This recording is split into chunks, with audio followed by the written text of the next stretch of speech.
Hello everyone, welcome back to the new blog. कशा आहात तुम्ही सगळे? आम्ही पण एकदम मजेत आहोत. तर आज दिवसाची सुरुवात जरा छान झाली आहे. मंडे आज आणि मी जस्ट जिमला जाऊन आली, आंघोळ वगैरे केली आणि स्पृहाला स्कूलमधून घेऊन आली आणि तिला टिफिनला आज मी पोहे दिले होते, फिक्के पोहे दिले होते आणि तिचा टिफिनचा टायमिंग होतो 11चा टायमिंगचा असतो.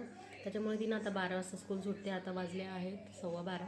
तर ती घरी आल्याला जेवत नाही बिकॉज तिचं पोट भरलेलं असतं, ती त्या पिरियडमध्ये जेवत नाही. मग युजली आमचा जेवणाचा टायमिंग आहे ना 1 ते 2च्या दरम्यान आहे. आम्ही 1 ते 2च्या दरम्यानच जेवण करतो. तर मी आता भाकरी बनवून ठेवल्या आहे आणि आता मी वांग्याची भाजी करणार आहे. हे बघा, वांगं ऑनलाईन ऑर्डर केलं होतं, जरा भरत्याचं वांगं आहे, बट मी त्याची आता भाजी बनवणार आहे आणि मग जेवायला बसू.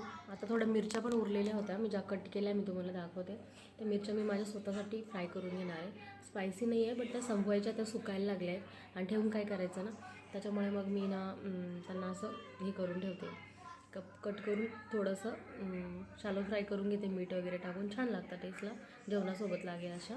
आणि इकडे बीटरूट पण आहे, मी बीटरूट पण खाणार आहे बिकॉज मी रोज दुपारच्या जेवणामध्ये माझं असंच काहीतरी असं फायबरयुक्त काहीतरी खातच असते मी. काकडी म्हणा आणि बीटरूट म्हणा. तर कट करते आणि मग तुम्हाला भेटते. व्हिडिओची स्टार्ट झाली आहे. व्हिडिओ शेवटपर्यंत बघायला विसरू नका. Till then stay tune. या मिरच्या कापून आहे ना मी थोड्याशा अशा शालो फ्राय केल्या आहे, थोड्याशा मीठ टाकलेले त्याच्यामध्ये, बघ बाकी दुसरं काहीच नाही आहे आणि त्या स्पायसी पण नाही. आणि इथे माझी भाजी शिजते. Please avoid the mess which is spreaded on my gas stove. तो गॅस धुवायचा आहे मला. काल थोडीशी मसालेदार भाजी केली होती ना, तो मसाला शिजताना इकडे तिकडे उडलं येते आणि जेवण झालं की भांडे धुताना मला ते धुवायचं आहे. Please avoid that mess. तर भाजी शिजते वांग्यांची.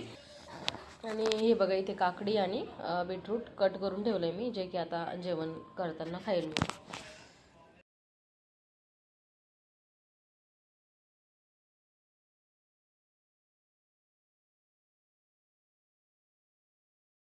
जेवण तर हे आहे स्पृहाचं रात्रीचं डिनर. आणि हे बघा, उडदाच्या पापडाची चटणी, खुडा म्हणतात आमच्याकडे, आणि चपाती.